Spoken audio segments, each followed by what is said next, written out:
Hey guys, my name is Randis. Welcome to a new episode of my art show Randis Albion.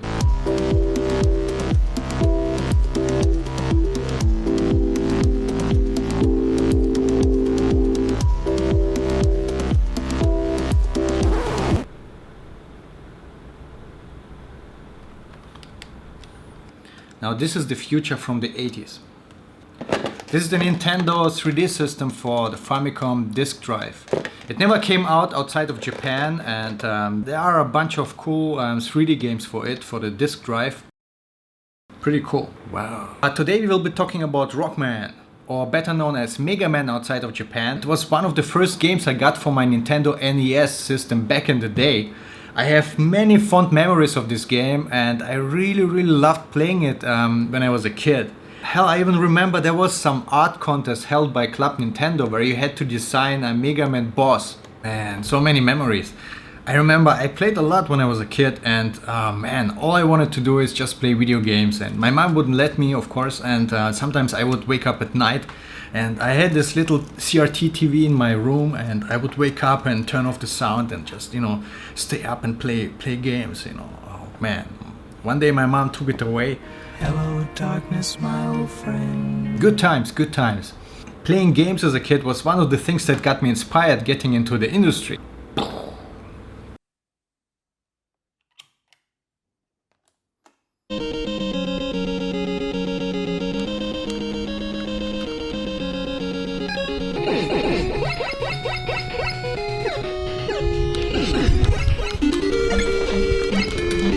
I remember a lot of people who were new to video games were doing that when they were jumping.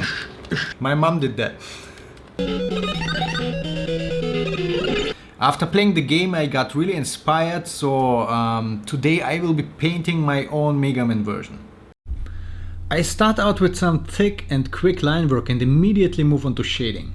This is a very simple image, so I do not bother separating the shapes on multiple layers. This character is made of some very distinct shapes, so in order to retain likeness, I first focus on those before adding new elements. Once I have the most prominent shapes shaded and the thumbnail is looking good, I start adding some new designs and elements. Now, if I were doing some more elaborate concept art or some illustration, I would not start shading before having finished the design I do here, simply because changes would be a lot more time consuming. The Mega Man's anatomy, however, is very simple and stylized, and being familiar with those shapes, I am very confident that I can visualize my idea without having to experiment first. Once I start working on a painting, I already need to have a good idea of the final result in my head. If you are not sure about the look or the design, best invest more time in your scribble before you start shading and coloring.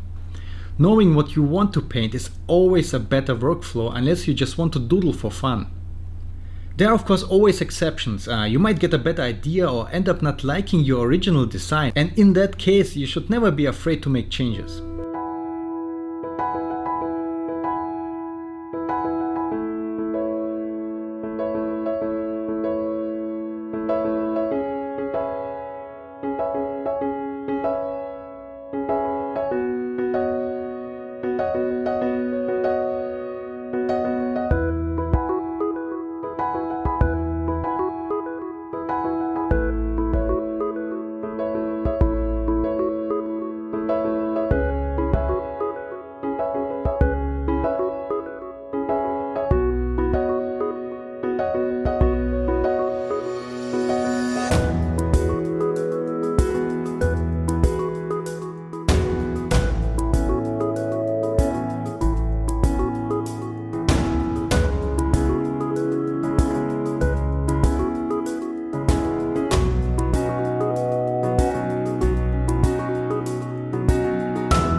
By the way, you don't really have to blow the cartridges. Don't do that. The pins simply sometimes get oxidated and cannot make a good connection. So all you have to do is clean it. What actually helps is taking out the cartridge and reinserting it again. That sometimes cleans the pins. That's it, you don't have to blow it.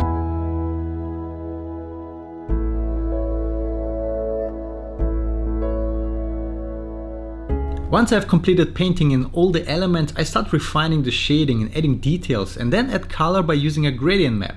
There are many ways to add color to a black and white image, and this is one of them. I simply create a new adjustment layer called gradient map. In the property windows, you can open the gradient editor, where you can select between a few presets and then define your own colors. The gradient in the editor represents all the brightness values in your image, from dark to light, from left to right. At each end is a color marker where you can set the color of your choice, and you are free to add new markers with any color you like. The best way to learn it is by simply trying it out. You will get a very good idea of what you can do with it by just simply playing around with the values.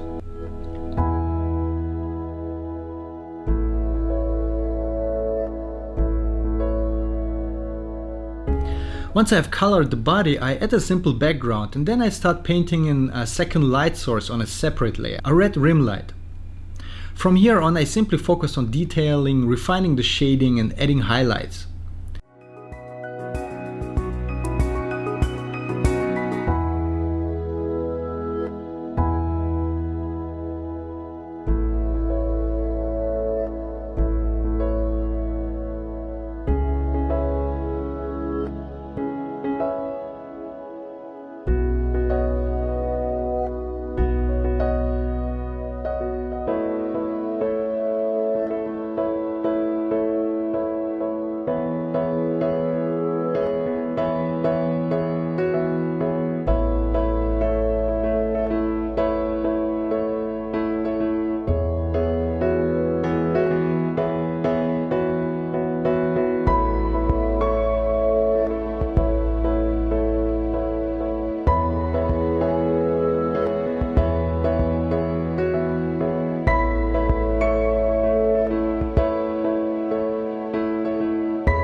At the very end, I paint in a surface texture and scratches to give it a more final touch, and we are done.